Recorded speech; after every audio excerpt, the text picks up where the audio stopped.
마태복음 27장 54절 말씀을 저와 여러분들이 한 목소리로 읽습니다. 54절입니다. 백부장과 및 함께 예수를 지키던 자들이 지진과 그 일어난 일들을 보고 심히 두려워하여 이르되 이는 진실로 하나님의 아들이었도다 하더라. 아멘.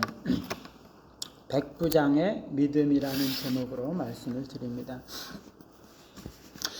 오늘 말씀은 예수님께서 십자가에 돌아가시고 세 가지 표적이 나타나고 나서 백부장과 및 그와 함께 예수님을 지키던 군병들이 예수님을 보고 하나님의 아들이었다고 고백하고 있는 장면입니다. 백부장과 군병들이 그렇게 고백하게 된 계기가 무엇일까요? 본문에 보면 지진과 그 일어난 일을 보고 그런 고백을 했다고 말씀하고 있죠. 자연은 우리 인간의 고통이나 죽음에 대해서 반응하지 않습니다. 그러나 오늘 백부장의 눈에는 자연이 예수님에게서 일어난 일, 곧 십자가에서의 나타난 십자가의 그 죽음에 반응해서 이 자연이 응답하고 있다는 것으로 인식을 하고 있는 거죠. 즉 그것은 정오부터 오후 3시까지 나타난 그 온 땅에 임한 어둠, 그리고 지진과 더불어서 나타난 그 영향으로 나타난 일들, 곧 바위가 터지고 무덤이 열리고 하는 이러한 모든 일들, 이런 것들이 바로 예수님의 그 십자가 죽음에 반응해서 나타나고 있는 것이다 라고 이해를 한 것이죠. 백부장은 예수님이 재판받으시는 순간부터 예수님께서 채찍 맞으시고 또 십자가를 지고 십자가에 못 박히시기까지 걸어오시는 그러한 모든 여정, 그리고 죽으시는 순간까지, 그리고 그 후에 나타난 모든 그 지진이라든가 이적들을 다 지켜본 자였습니다.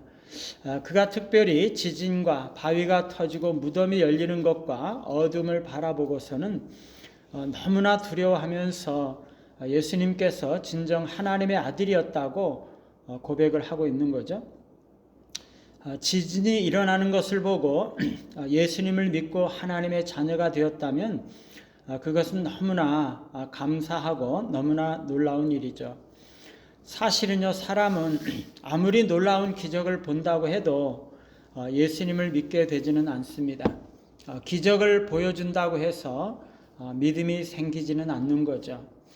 예수님 당시에도 예수님께서 행하시는 수많은 표적을 보고서도 사람들은 예수님을 믿지 않았던 거죠.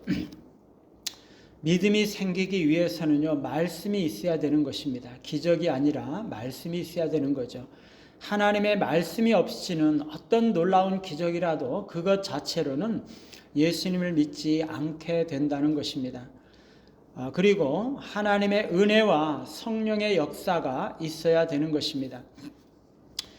사실 오늘 백부장은요, 예수님께서 십자가에 달렸을 때 나타난 표적들만을 본 것이 아니죠. 더 많은 것을 보았던 것입니다.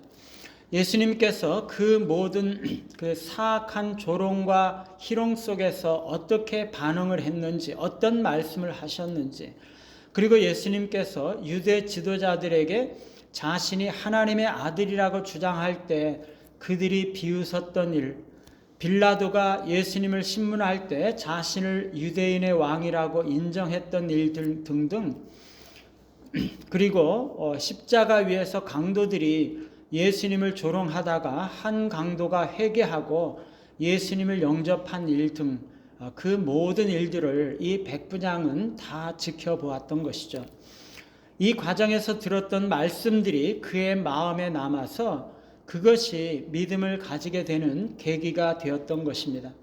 그래서 결정적으로 마지막에 예수님의 죽음과 관련된 표적들이 나타나는 것들을 보고서 그가 정말 하나님의 아들이었구나 라는 사실을 확실히 믿게 되었고 그것을 고백하고 있는 것이죠. 우리 마음에 먼저 믿음이 없이는 우리는 어떤 이적을 보고서도 하나님을 발견할 수가 없습니다. 그러나 우리 마음에 믿음이 있으면 자연을 보고서도, 사람을 보고서도, 우주를 보고서도, 풀잎이나 나무를 보고서도 하나님을 발견할 수가 있는 거죠. 믿음은 우리 영혼 가운데 하나님의 성령께서 하나님의 말씀을 통해서 역사하심으로써 생겨나는 것입니다. 하나님의 은혜죠. 우리의 생각이나 우리의 경험이나 우리의 지식으로 믿음을 가질 수는 없습니다. 믿음은 우리 안에 하나님께서 주시는 은혜입니다. 우리가 하나님의 말씀을 들을 때 그 말씀을 통해서 우리에게 믿음이 생기는 거죠. 우리에게 믿음이 있을 때 우리는 믿음으로 우리의 삶의 다양한 모든 이 일들 속에서 하나님의 존재와 일하심을 깨닫게 되는 것입니다. 하나님의 말씀 앞에 나아가시기를 바랍니다. 하나님의 말씀을 단순히 믿으시기를 바랍니다. 그리고 그 믿음의 눈으로 세상을 보시고 우리의 삶 가운데 일하시는 하나님을 바라보고 믿음이 더욱 성장하시기를 바랍니다. 우리의 삶의 모든 과정 속에서 믿음을 가지시고 하나님의 임재와 역사와 은혜들을 충만하게 경험하며 발견하시는 우리 모두가 되시기를 간절히 바랍니다. 찬송가 545장입니다.